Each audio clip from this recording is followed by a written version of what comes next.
So we're making right now the crazy cucumber. We just need half a cucumber and put it in the blender.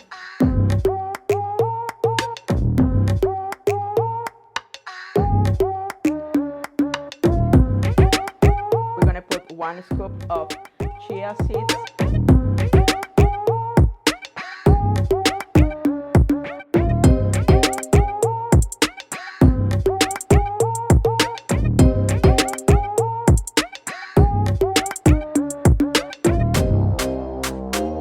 You're gonna use some collagen that helps you with your skin, your hair, your nails.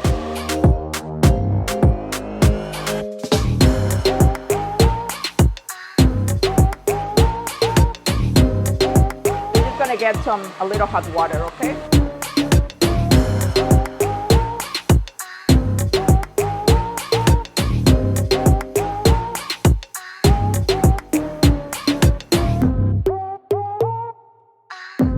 She said, so we're gonna mix both together.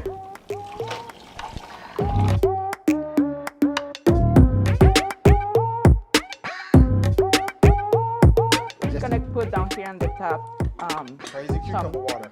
Cucumbers.